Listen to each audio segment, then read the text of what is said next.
সিরাজগঞ্জে যমুনা নদীর ওপর নির্মিত বঙ্গবন্ধু শেখ মুজিব রেল সেতুর ওপর দিয়ে পরীক্ষামূলক ট্রেন চালাচ্ছেন প্রকৌশলীরা।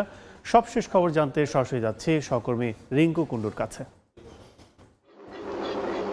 যমুনা নদীর ওপর নবনির্মিত যে রেল সেতুটি রয়েছে বঙ্গবন্ধু শেখ মুজিব রেল সেতু, সেটি কিন্তু আসলে আজকে থেকে পরীক্ষামূলক ট্রেন চলাচল শুরু হলো। এখন আমরা আছি সেই পরীক্ষামূলক যে প্রস্তুতি চলছে সেই করছি, এবং আমরা সকাল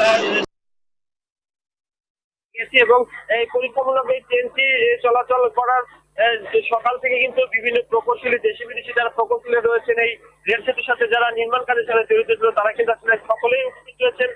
প্রকল্প পরিচালক সকলের ছিল খুঁটিনাটি বিষয়গুলো, যেহেতু রেল সেতুর সম্পূর্ণ কাজ কিন্তু নির্মাণ কাজ শেষ হয়েছে, সে কারণে এই পরীক্ষামূলক ট্রেন চলাচল করে খুঁটিনাটি যে সকল পরীক্ষা নিরীক্ষা রয়েছে সেগুলো আসলে চলাচ্ছে। এবং যে সকল যে আমরা দেখেছি যে 4.7 কিলোমিটার রেল সেতুর পুরোটাই কিন্তু আসলে দৃশ্যমান, এবং সেটি কিন্তু আসলে এখন যমুনা নদীর উপর দৃশ্যমান, এবং সেটিতে কিন্তু আসলে পাশাপাশি দুটি লাইনে কিন্তু আসলে সকাল থেকে চলাচল করছে। এবং পরীক্ষামূলক ভাবে সেই প্রকৌশলীরা যারা রয়েছে তারা আসলে পরীক্ষামূলক ভাবে ট্রেন চলাচল করছে। প্রকল্প পরিচালক তিনি জানিয়েছেন যে এই ট্রেনটি এই নতুন নবনির্মিত সেতুটি কিন্তু আসলে জানুয়ারির মাঝামাঝিতে কিন্তু ট্রেন চলাচলের জন্য খুলে দেওয়া হবে, এবং দেশের দীর্ঘতম ডাবল ট্র্যাকের ডুয়েল গেজের রেল সেতুটি দিয়ে কিন্তু ঘন্টায় 100 থেকে 120 কিলোমিটার গতিতে কিন্তু ট্রেন চলাচল করতে পারবে বলে জানিয়েছে প্রকল্প পরিচালক। এবং জানুয়ারির মাঝামাঝি সেটি কিন্তু ট্রেন চলাচলের জন্য খুলে দেওয়া হবে। এবং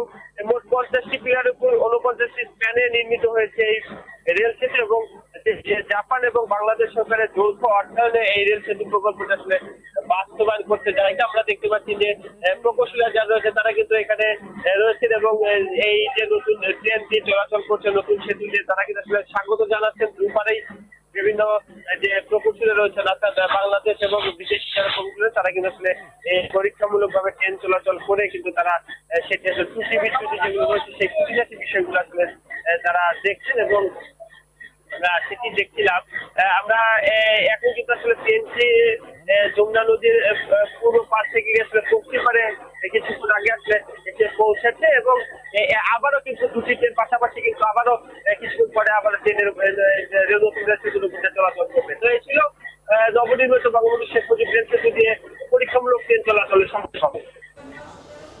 এখন সরাসরি ছিলাম সিরাজগঞ্জে বঙ্গবন্ধু রেল সেতুতে।